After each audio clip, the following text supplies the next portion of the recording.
नमस्कार।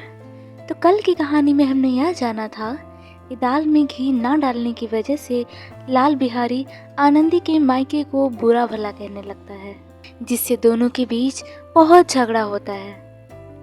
आनंदी यह सारी बातें लाल बिहारी के बड़े भाई को बताती है। अब आगे श्रीकंठ की आंखें लाल हो गई। वह बोले, यहाँ तक बात हो गई, इस छोकरे का यह साहस। आनंदी स्त्रियों के स्वभाव अनुसार रोने लगी, क्योंकि आंसू उनकी पलकों पर ही रहते हैं। श्रीकंठ बड़े धैर्यवान और शांति पुरुष थे। उन्हें कदाचित ही कभी क्रोध आता था। स्त्रियों के आंसू पुरुष की कोदाग्री भड़काने में तेल का काम देते हैं। रात भर करवटें बदलते रहे। उदिग्रता के कारण पलक तक न झपकी। प्रातःकाल अपने बाप के पास जाकर बोले, दादा, अब इस घर में मेरा निवाह न होगा। इस तरह की विद्रोहपूर्ण बातें कहने पर श्रीकंठ ने कितनी ही बार अपने कई मित्रों को आड़े हाथों लिया था, परंतु दुर्भाग्य आज उन्हें स्वयं वे ही बातें अपने मुंह से कहनी पड़ी। दूसरों को उपदेश देना भी कितना सहज है। बेनी माधव सिंह घबरा उठे और बोले, क्यों? श्रीकंठ, इसलिए कि मुझे भी अपनी मान प्रतिष्ठा का कुछ विचार है। आपके घर में अब अन्याय और हठ का प्रकोप हो रहा है। जिनको बड़ों का आदर सम्मान करना चाहिए, वे उनके सिर चढ़ते हैं। मैं दूसरे का नौकर ठहरा, घर पर रहता नहीं। यहाँ मेरे पीछे स्त्रियों पर खड़ाऊ और जूते की बौछारें होती हैं। कड़ी बात तक चिंता नहीं, कोई एक की दो कह ले, वहाँ तक मैं सह सकता हूँ, किंतु यह कदापि नहीं हो सकता कि मेरे ऊपर लात घूंसे पड़े और मैं दम न मारूं। बेनी माधव सिंह कुछ जवाब न दे सके। श्रीकंठ सदैव उनका आदर करते थे। उनके ऐसे तेवर देखकर बूढ़ा ठाकुर अवाक रह गया। केवल इतना ही बोला, बेटा, तुम बुद्धिमान होकर ऐसी बातें करते हो? स्त्रियां इस तरह का घर नाश कर देती हैं। उनको बहुत सिर चढ़ाना अच्छा नहीं। श्रीकंठ, इतना मैं जानता हूँ। आपके आशीर्वाद से ऐसा मूर्ख नहीं हूँ। आप स्वयं जानते हैं कि मेरे ही समझाने बुझाने से इसी गांव में कई घर संभल गए। पर जिस स्त्री की मान प्रतिष्ठा का ईश्वर के दरबार में उत्तरदाता हूँ, उसके प्रति ऐसा घोर अन्याय और पशुवत व्यवहार मुझे असहाय है। आप सच मानिए, मेरे लिए यही कुछ कम नहीं है कि लाल बिहारी को कुछ दंड नहीं होता। अब बेनी माधव सिंह भी गरमाए, ऐसी बातें और न सुन सके। बोले, लाल बिहारी तुम्हारा भाई है, उससे जब कभी भूल चूक हो उसके कान पकड़ो। लेकिन श्रीकंठ, लाल बिहारी को अब मैं अपना भाई नहीं समझता। बेनी माधव सिंह, स्त्री के पीछे? श्रीकंठ, जी नहीं, उसकी क्रूरता और अविवेक के कारण। दोनों कुछ देर चुप रहे। ठाकुर साहब लड़के का क्रोध शांत करना चाहते थे, लेकिन यह स्वीकार नहीं करना चाहते थे कि लाल बिहारी ने कोई अनुचित काम किया है। इसी बीच में गांव के और कई सज्जन हुक्के चिलम के बहाने वहां आ बैठे। कई स्त्रियों ने जब यह सुना कि श्रीकंठ पत्नी के पीछे पिता से लड़ने को तैयार है, तो उन्हें बड़ा हर्ष हुआ। दोनों पक्षों की मधुर वाणियां सुनने के लिए उनकी आत्माएं तिलमिलाने लगीं। गांव में कुछ ऐसे कुटिल मनुष्य भी थे जो इस कुल की नीतिपूर्ण गति पर मन ही मन जलते थे। वे कहा करते थे, श्रीकंठ अपने बाप से दबता है, इसलिए वह दब्बू है। उसने विद्या पढ़ी है, इसलिए वह किताबों का कीड़ा है। बेनी माधव सिंह उसकी सलाह के बिना कोई काम नहीं करते। यह उनकी मूर्खता है।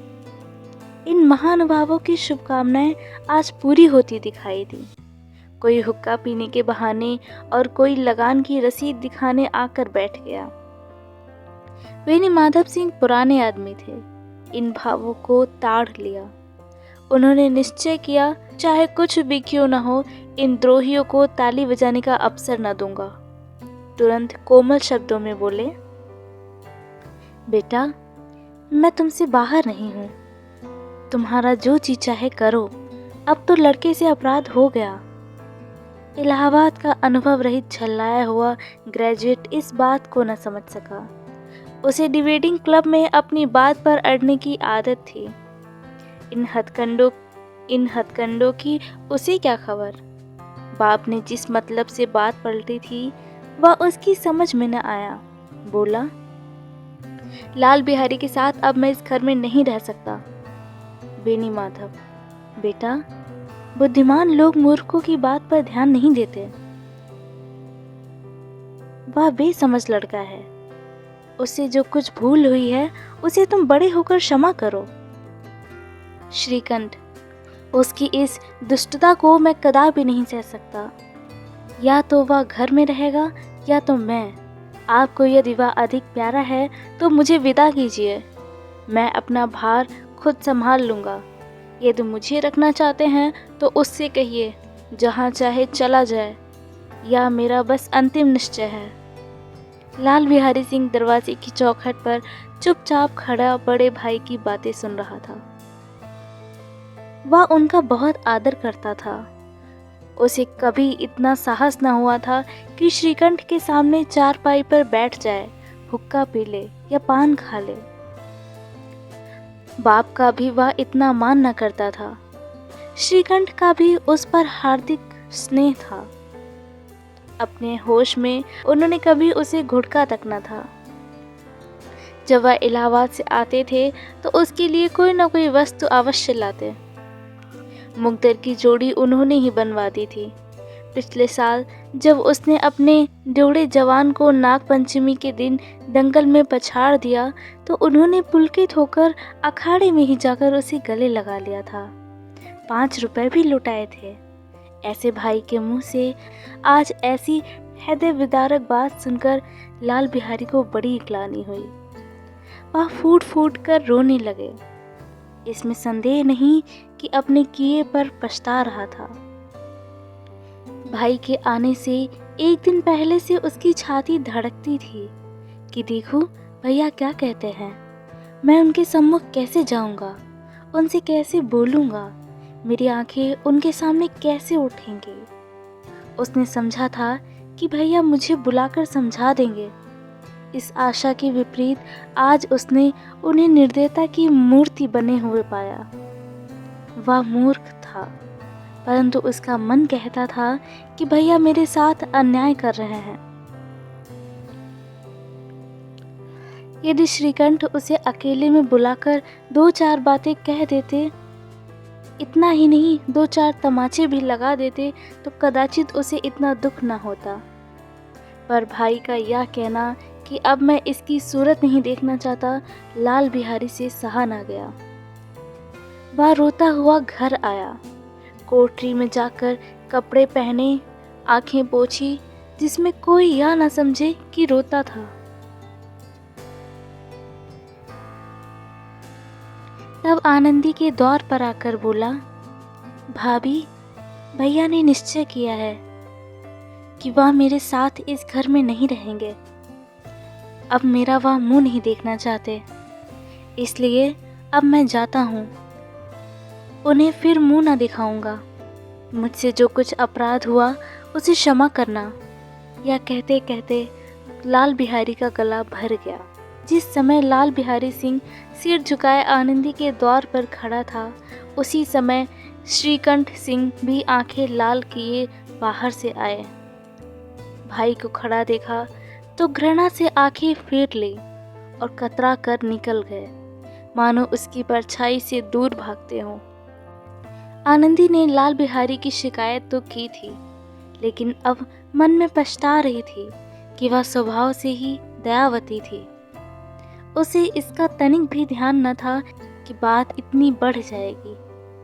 वह मन में अपने पति पर झुंझला रही थी कि यह इतने गर्म क्यों होते हैं। उस पर यह भय भी लगा हुआ था कि कहीं मुझसे इलाहाबाद चलने को कहे तो कैसे क्या करूंगी। इस बीच में जब उसने लाल बिहारी को दरवाजे पर खड़े या कहते सुना कि अब मैं जाता हूँ, मुझसे जो कुछ अपराध हुआ क्षमा करना, तो उसका रहा सहा क्रोध भी पानी हो गया। वह रोने लगी। मन का मैल धोने के लिए नयन जल से उपयुक्त तो और कोई वस्तु नहीं है। श्रीकंठ को देखकर आनंदी ने कहा, लाला बाहर खड़ी बहुत रो रहे हैं। श्रीकंठ, तो मैं क्या करूं? आनंदी, भीतर बुला लो, मेरी जीभ में आग लगे। मैंने कहाँ से यह झगड़ा उठाया? श्रीकंठ, मैं नहीं बुलाऊंगा। आनंदी, पछताओगे, उन्हें बहुत ग्लानि हो गई है, ऐसा ना हो कहीं चल दे। श्रीकंठ ना उठे।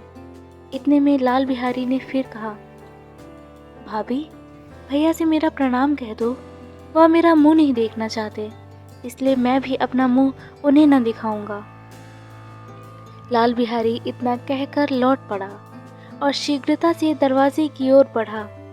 अंत में आनंदी कमरे से निकली और उसका हाथ पकड़ लिया।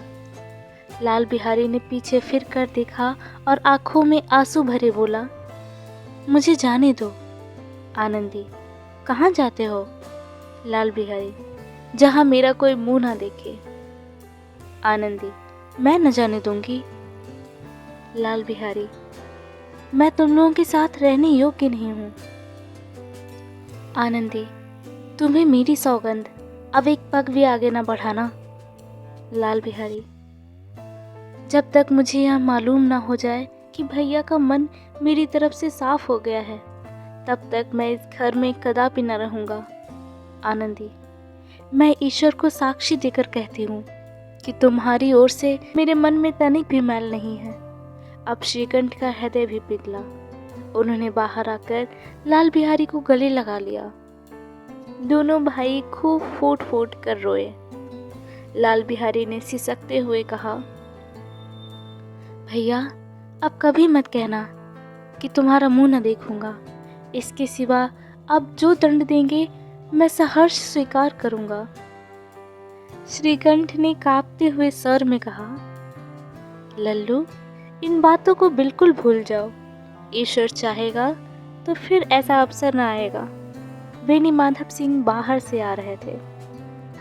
दोनों भाइयों को गले मिलते देखकर आनंद से पुलकित हो गए। बोल उठे, बड़े घर की बेटियां ऐसी ही होती है, बिगड़ता हुआ काम बना लेती हैं। गांव में जिसने यह वृत्तांत सुना, उसी ने इन शब्दों में आनंदी की उदारता को सराहा। बड़े घर की बेटियां ऐसी ही होती हैं। तो ये थी हमारी आज की कहानी, बड़े घर की बेटी। ऐसी ही और कहानियाँ सुनने के लिए बने रहिए हमारे चैनल आराधना के साथ और कमेंट करिए हमें उन कहानियों के नाम जो आप सुनना चाहते हैं। धन्यवाद।